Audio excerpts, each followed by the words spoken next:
सबान, ये बताइएगा कि साइम अयूब इंजर्ड हैं, उनकी वापसी कब तक हो सकती है, क्या लगता है आपको? और उनकी जगह पे अगर फ़खर जमान आते हैं तो उनका किरदार क्या होगा चैंपियन ट्रॉफी को लेकर? जी बिल्कुल, देखिए साइम अयूब जो कि टेस्ट मैच में इंजर्ड हो गए थे और इस वक्त उनका इलाज जारी है, वो लंदन में मौजूद हैं और उन्हें बुनियादी तौर पर टखने पे एक चोट आई है, एक मोच आई है जिसे कहा जाता है, और उसके इलाज के लिए वो इस वक्त लंदन में मौजूद हैं। लेकिन साइम अयूब का आप होल रिकॉर्ड देखें, ये पिछले कुछ अरसे का जितनी भी सीरीज़ हुई जिनमें जनूबी अफ्रीका के ख़िलाफ़ पाकिस्तान का दौरा था, इसी तरह से फिर जिम्बाब्वे के ख़िलाफ़ था, इन तमाम तर मैचेस में साइम अयूब की बड़ी आउट क्लास किस्म की परफॉर्मेंस रही है और वो इस वक्त भी अपनी पूरी तरह से फॉर्म में थे और एक तरह से उनका ग्राफ बिल्कुल हाई जा रहा था, पीक की तरफ जा रहा था। फिर अचानक उन्होंने जनूबी अफ्रीका के ख़िलाफ़ जो वो डाइव मारते हुए कैच पकड़ने की कोशिश की और वो इंजर्ड हो गए। तो उसके बाद जो नज़रें अब टिकी हुई हैं वो फ़खर ज़मान पर टिकी हुई हैं और फ़खर ज़मान का भी आपको पता है बड़ा एक आउट क्लास कैरियर रहा है।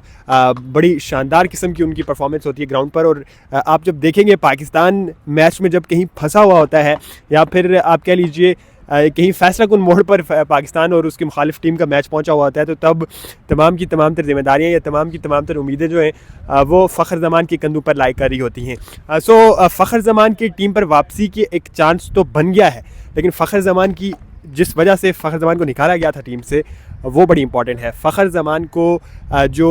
पीसीबी के आप कह लीजिए ज़ाब्ता इखलाक है उसकी खिलाफ वर्जी की वजह से निकाला गया था, एलानिया तौर पर नहीं। एलानिया तौर पर यह कहा गया था कि फ़खर ज़मान अनफिट है, इस वजह से उन्हें टीम में शामिल नहीं किया जा रहा, जबकि उससे कबल बैक टू बैक फ़खर ज़मान की बड़ी अच्छी परफॉर्मेंस चली आ रही थी। फ़खर ज़मान ने यह किया था कि उन्होंने एक ट्वीट की थी बाबर आजम के हक़ में, जिसमें उन्होंने बाबर आजम की साइड लेने की कोशिश की थी और उस ट्वीट के ऊपर मोहसिन नकवी की जानिब से बड़ा सख्त रद्द-ए-अमल भी आया था। पीसीबी की इंतज़ामिया ने और मोहसिन नकवी ने ऐसे एलानिया रद्द-ए-अमल तो नहीं आया था, लेकिन ज़ाहिर आपको पता है बिहाइंड द सीन्स कुछ चीज़ें चल रही होती हैं और डेफिनेटली उनका सामना फिर फ़खर ज़मान को भी करना पड़ा। और वो इतना भयानक किस्म का रद्द-ए-अमल था कि वो पिछले तकरीबन 3 लगातार सीरीज़ से पाकिस्तान के 3 अहम तरीन दौरों से फ़खर ज़मान आउट है और ठीक उस वक्त पर आउट हैं जब एक तरफ चैम्पियंस ट्रॉफी सर पे है, दूसरी तरफ पाकिस्तान की जो डोमेस्टिक लीग है यानी कि पाकिस्तान सुपर लीग वो होने जा रही है। और इन दो इवेंट्स के बीच जो है फ़खर ज़मान टीम से आउट रहे हैं, वो ना ही उस तरह से ज़्यादा प्रैक्टिस कर पाए होंगे, ना ही उस तरह से आप जब फील्ड पे मौजूद होते हैं, पिच पे जा रहे होते हैं, तो खिलाड़ी का एक डिफरेंट किस्म का बूम होता है, ग्राउंड को लेकर एक डिफरेंट किस्म की अंडरस्टैंडिंग होती है।